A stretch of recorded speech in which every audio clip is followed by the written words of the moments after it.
What's your carbon footprint? What's your carbon footprint? What's your carbon footprint? What's your carbon footprint? Yeah! I'm Tandy Culpepper. They're an in-your-face duo making music that turns convention on its head. They are Annie Nardlilli and Louisa Hall, also known as Griefcat. Meet them on the Hollywood Beat. Hello, Griefcat. Hello. Good to talk to you. How did you two meet? So we met at a variety show in 2015. So there were musicians, there were comedians. We were the two musicians of the night. So we both were solo singer-songwriters at the time. And I had an original song called Barista Boyfriend. And I had a song about a park ranger called Hot Park Ranger. And so we decided, wow, we have really similar writing styles. We both like hot people, ideally with jobs, but whatever works. And we became friends that night. Here's that expression, kismet. It was meant to be. Exactly. Now, your perspectives, your sensibilities for writing songs were both a little, pardon me, I'm using a very 69-cent word here, wackadoodle. Okay. from Nice. Out of left field, to say the least. What were the odds? I mean, it could have been just a normal, somebody done somebody wrong song, but you came at it with these two. Did you go up to each other immediately afterwards and say, "Hey, you're stealing my thunder here"?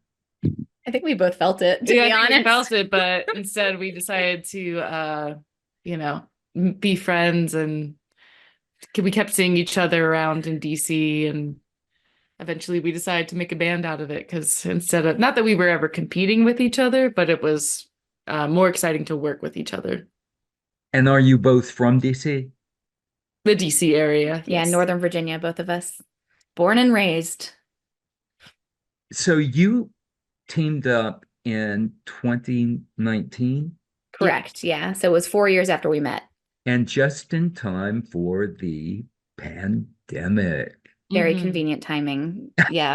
Our first album release just went nowhere because, it couldn't go anywhere. Everyone was at home. You have a music video I saw where the band members are wearing masks.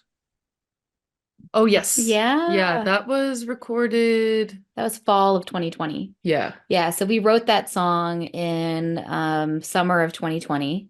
So that was a song called Sexy Sea Shanty. And we actually have an updated version of that that's going to be on our album that's coming out on the 19th of April. So pretty much right around the corner. Yes. Yeah. Yeah. And it's called Sexy Sea Shanty. Oh, the album? Oh, the the album. album. Oh, well, the album is not called Sexy Sea Shanty. The album is called Stage Capitalism. And that encompasses what? Because you're obviously poking the bear, as it were. Yes. I mean, it is an album that kind of touches on the fact that every aspect of our lives has always been impacted by capitalism, but I feel like the divides between the haves and the have-nots and the job market and all these things are impacting even the most basic personal level of life. So relationships, interpersonal communication at work, just across the board. So we wrote an album that kind of, there are breakup songs on there, but it also clearly has to do with just critiquing capitalism, but in a tongue-in-cheek kind of way. And every song ties back to that theme. So even Sexy Sea Shanty, where on its face, it's just like a silly, sexy song about somebody who may or may not be a pirate.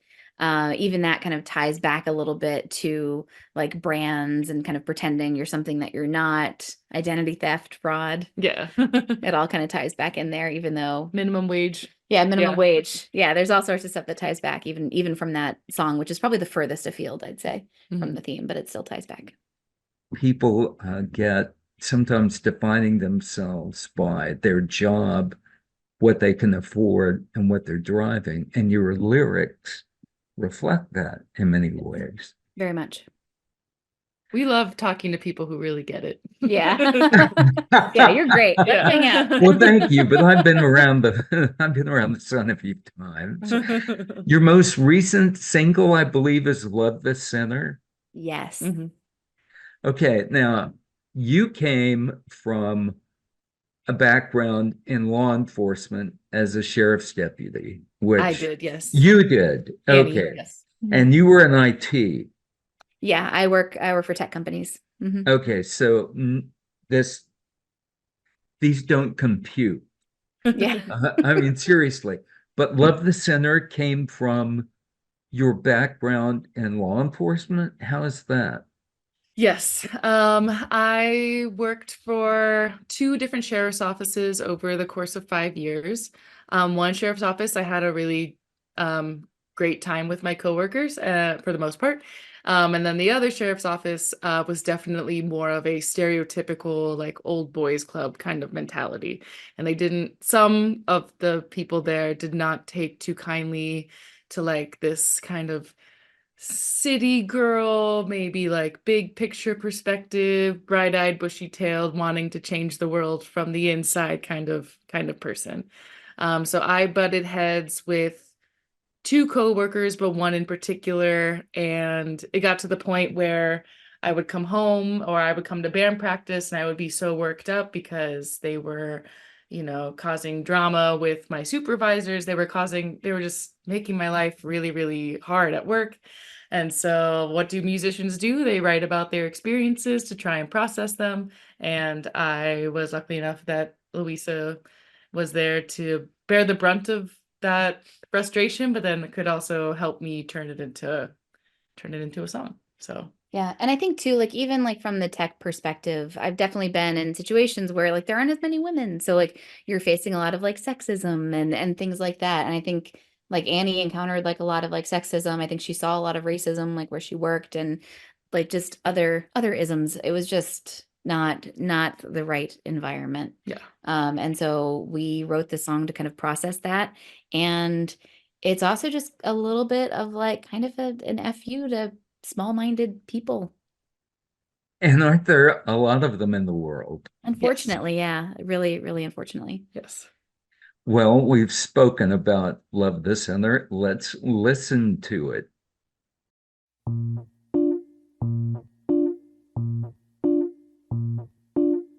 You say that you love your country. That's not true. You only love your country if it looks like it does out your window. And you say that you help people. It's not true. You only help people if you think in your mind they deserve it. Well, it's come to my attention. You think you're never wrong. And I'd never say that to your face, but I'd sing it in a song. That you are the angriest man I've ever met. You don't even try, so why should I? And you are the most miserable man of all time. And that's too bad. But I'm just really glad that you are not my dad.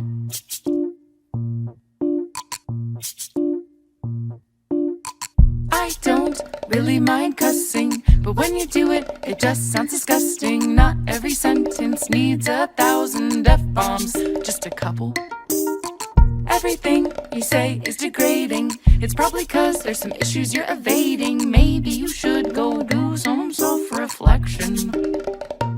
Well, if the 7 deadly sins could kill you, you would be dead by now. And I'd never say that to your face, but I'd sing it to a crowd. That you are the angriest man I've ever met. You don't even try, so why should I? And you are the most miserable man of all time. You don't have a heart, and your soul is just a trash bag full of farts. La la la la la la la la la la. la la la la la la la la la la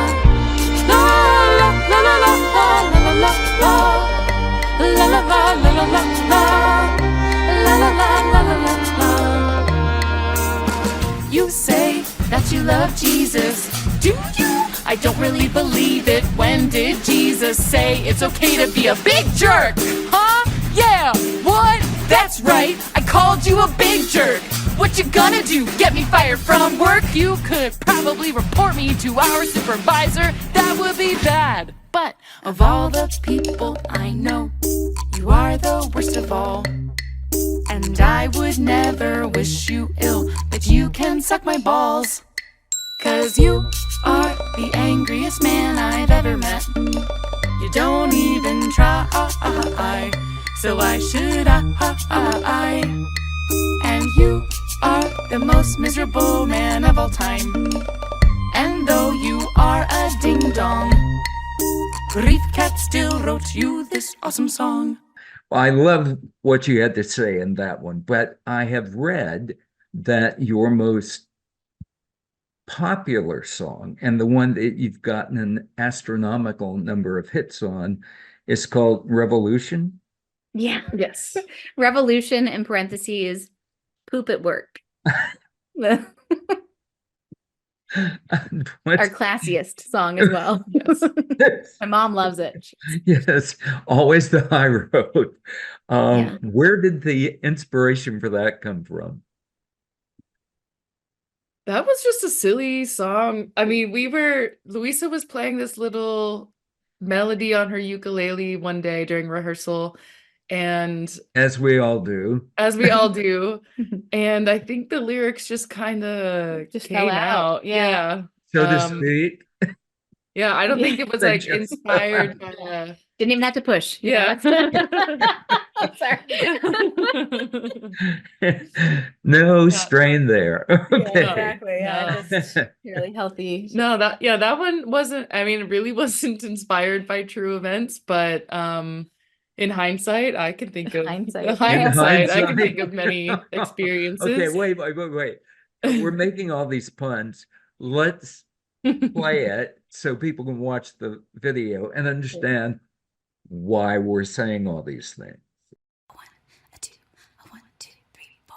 I took a dump at work. I pooped on the company dime. I took a dump at work. I do it all the time.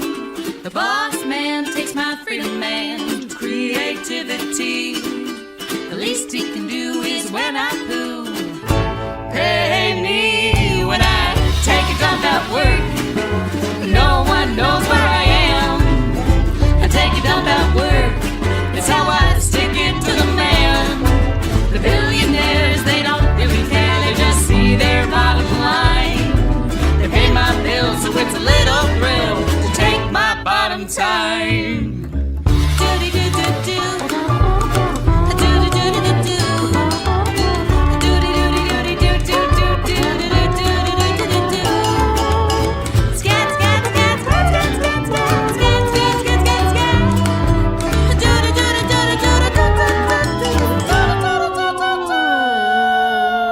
So, take a dump at work, poop on the company dime, and do your part for the revolution. One poop at a time. The working class will rise again, we'll get what we deserve. But until that day, comrade, collect your pay and poop while you're at work.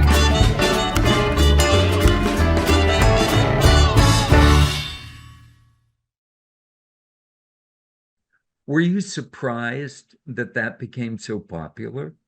Absolutely. That was the first song that ever went viral for us. So back around, I think, Thanksgiving of 2022. 2022. So we had originally just posted like a little live version of it. We even submitted it to the NPR Tiny Desk contest, and they included us in one of our like community videos there. So we like to joke that that song was featured on NPR, even though they cut out the words. It was just us laughing. But we posted a little snippet of that song on Instagram to advertise for our annual World Toilet Day show. And around Thanksgiving, all of a sudden our Wait, your phones. annual World Toilet Day Yeah, show? we do a World Toilet Day show every November 19th Yes. with a close friend of ours, Sean of the Poop Project, People's Own Organic Power. Yeah. Nice. Yeah. Nice. So, yeah, it's a fun annual show that's just very toilet themed because we've got a lot of toilet themed songs. We've got the poop at work. We've got another one about bidets, just, you know, Yeah. do what you know. But yeah, we posted that clip. Write about what you know is what they say, right? Exactly. Yeah, true artists over here. But we posted that clip and just as sort of like a hey, this show's happening kind of reminder. And then 2 weeks later, the algorithm gods picked it up and put it in front of people's faces, and they liked it. And so we've posted subsequent different clips of that song, some of it like a professional recording, a music video that we did. And a lot of times that we post it, a new batch of people seem to find it and seem to see themselves in it. Yeah. Yeah. Now, I ask people who are musicians the same question. What comes first for you all, the melody or the lyric? Or can you even divide it that way? Kind of a mix. I think sometimes both happen at the same time. I feel like we come up with a lot of song ideas, and then later, if we have time to rehearse and just to sort of play around on one of our instruments, then the song melody comes out. So I guess the idea comes first, but we don't usually write lyrics without having some sort of melody to base them off of. Yeah, we kind of tie that together. Like we'll riff and sing words about the song. Like we'll sing words about the topic over, a chord progression, and then that's kind of how it strikes. There is one exception on the album though. So Hey There Girl is one that I wrote on ukulele. I wrote a melody for it first, and we didn't have the idea. I actually tried to write a few different songs to it. But the idea and the lyrics for that one came a little bit later after the melody. Hey There Girl. I haven't heard that one. Tell me about it. So Hey There Girl is based on an experience that a lot of, especially women like my age, experienced, where they would get a message on Facebook or Instagram or something like that, and it would be somebody you haven't talked to since you were in elementary school, and it would always start with, "Hey there, girl, how's it going?" And they would be trying to get you into their multi-level marketing thing. So Oh, it's a song about multi-level marketing, basically, from the perspective of somebody who is trying to sell something to you on Facebook or whatever, and somebody reacting to it and being like, "I don't want your stuff. Please stop bothering me." Yeah. So that's what that song is. there are companies that do that. We won't mention them. I think that's called a pyramid scheme. Yes. Yeah, that's kind of the joke of the song. And what's funny is I do have friends who've been like really successful with them, but I've also seen a lot of people who have really lost a lot of money. So it can be a little predatory. I know that a lot of people have had success, but it's generally I don't know, overall it's not our favorite thing. So No, nor is it mine. Nor is it mine. Now, you have one that it's got a country vibe to it. Crypto bro, kind of poke fun at Elon Musk he's the in worst. there. Yeah. Tell me about that song and the what who came up with the idea? I think it was a mutual. Well, she just pointed at you, so take credit. Okay. Yeah. I think, I don't know, just we love songs about, everyone likes to write songs about relationships. We don't necessarily write a lot about our own relationships, but we, just thought of this fantasy relationship where, I think everyone's had the experience of they've had a partner that gets really into something that they aren't personally interested, and try as they might to try and understand where their partner's coming from and try to get into it, it's just not happening. So we kind of took that idea and made it about if your partner was a crypto bro in this case, They were really into cryptocurrency, because people who get into cryptocurrency tend to really, really, really get into cryptocurrency. But for like Louisa and I, we really don't know anything about crypto, nor are we particularly interested. So if we had a partner that was just, really gung-ho on going that way, we'd probably want to terminate that relationship because we would not have that same passion or pursuit in common.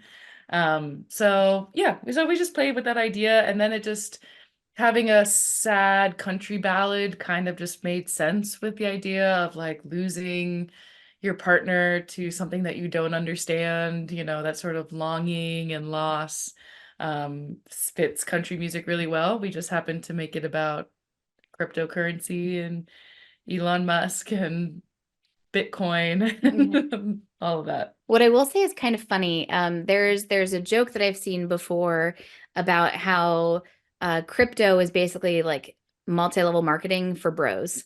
So it is kind of funny that we have because it's this environment that like people don't necessarily know a lot about. Some people are really, really successful. Other people are trying to get in. It's a little bit later, and then they lose a lot of money, or there are a lot of scams around it. So it's another one of those things that's kind of a predatory capitalist thing. We're gonna play. We got two more for you, but stick around because tonight's gonna be incredible. We know all the acts; they're amazing. This is just the start. So this next song is a country song. That's all I gotta say. I'm working on banter. It's a skill. You know what banter I wrote down today? This is how bad we are at stage banter that we have to like keep notes about. Here's something we could talk about. A bath is just a soup made out of you. That's disgusting. No, what's disgusting is if the soup becomes a stew. Oh yeah. Anyways, here's our country song.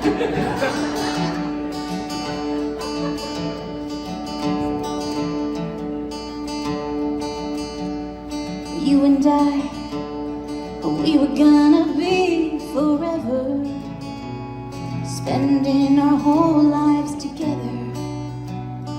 That's how it was supposed to be. You and I, we were gonna build something special, and maybe start a family and settle. That used to be our dream. But you threw it all away. The day I found out that you became a crypto bro. You're not the man I fell for so long ago. I used to understand you, but I don't know anything about NFTs. Oh, crypto bro, I know I've been replaced now, so I will go. I hope that you enjoy being all alone. You and your cryptocurrency. Oh, crypto bro, sing it, Louisa. And I tried to make this thing work, then I realized we turned our garage to a Bitcoin mine. What is that? I don't know what that means. She doesn't know what that means. And I tried. I listened when you would explain what happens on the blockchain. What is that? I don't know what that means. Nobody knows what that means. We had a good thing, you knew it. But you went ahead and you blew it. Yeah, you blew it on crypto bro. You're not the man I fell for so long ago. I used to understand you, but I don't know anything about NFTs. Oh, crypto bro, I know I've been replaced now, so I will go. I hope that you enjoy being all alone. You and your cryptocurrency. Well, how can I put my trust in someone who loves Elon Musk? I can't do it. She can't do it, no. There's no future for you and me in your mythical future economy. So I will say this. Crypto bro, remember when you told me you loved me so? Remember all those moments when time went slow? They're nothing more than a memory. Key change, crypto bro. I know I've been replaced now, so I will go. I hope that you enjoy being all alone. You and your cryptocurrency. Oh, crypto bro. Sing it, Louisa. Yeah. Sing it, Ariana. Yeah.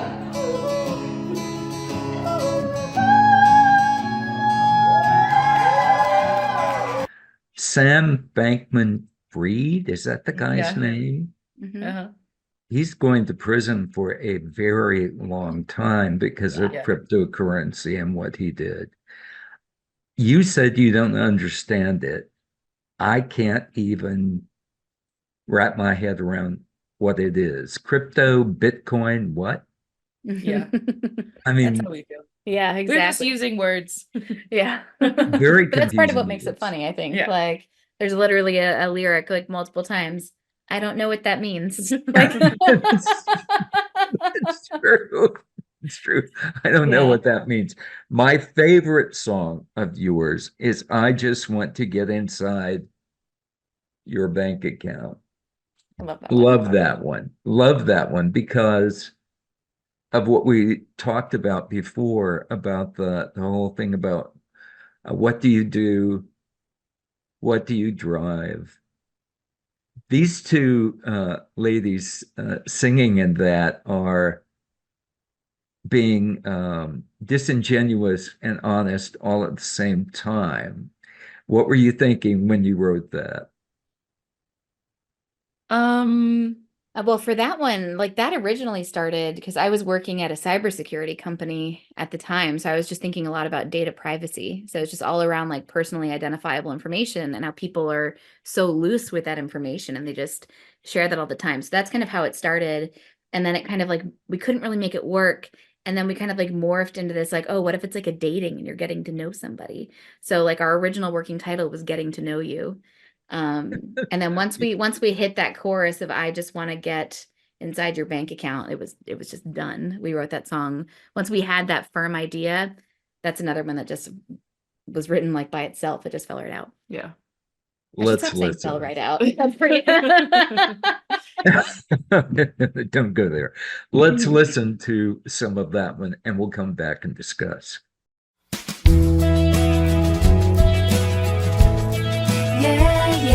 Yeah. All right. Okay. Hello.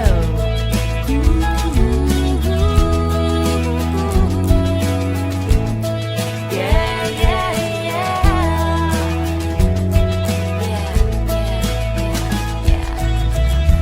Hey boy, I know that we just met, but I wanna know the name of your first pet. I really like you. I know that this sounds dumb, but can you spell exactly the city where you come from? Hey boy, I'm just trying to get to know you. Tell me, what high school did you go to?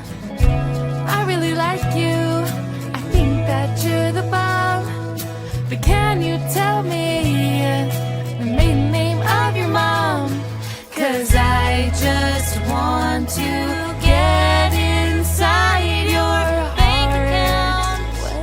Your bank account. No. I just want to get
the whole bit about like, can I have the last 4 digits of your social?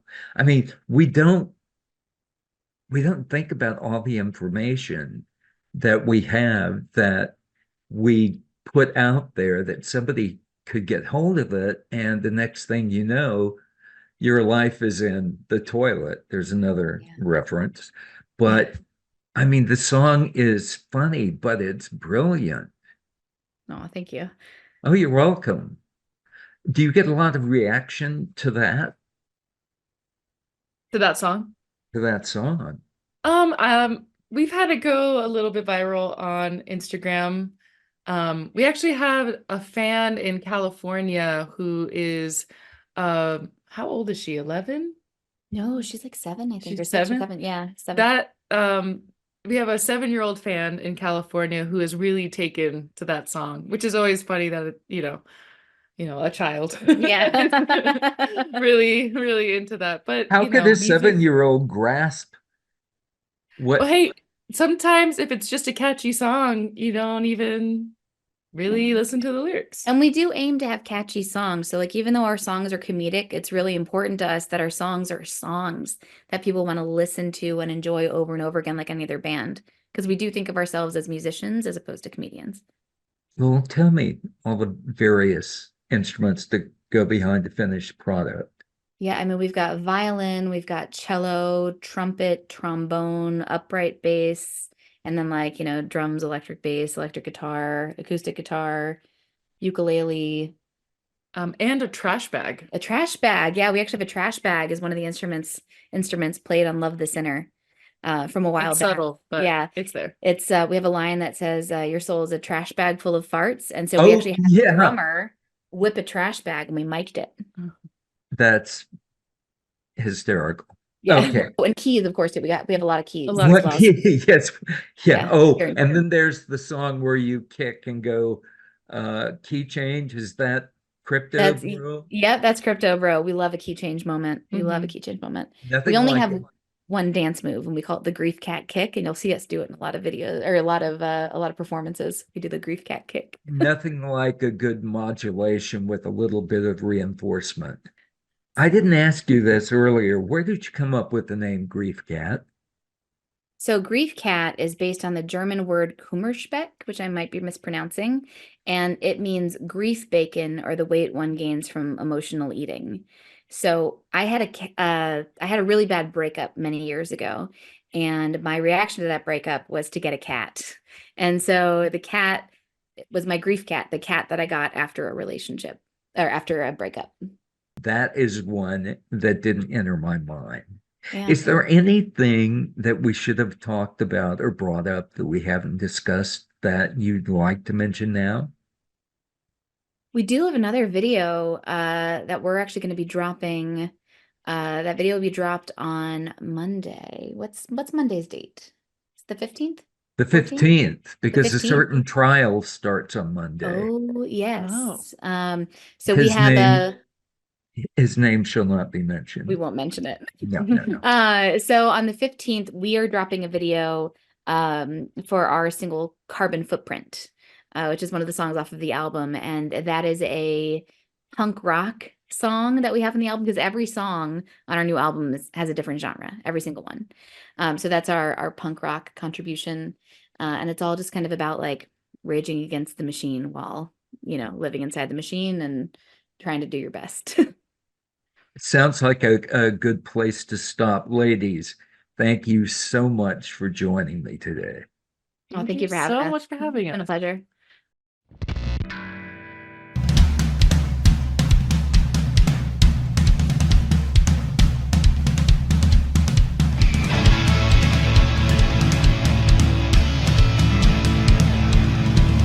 I don't care about your height. And I don't care about your type. I don't care about your hobbies. I don't care about your body. I don't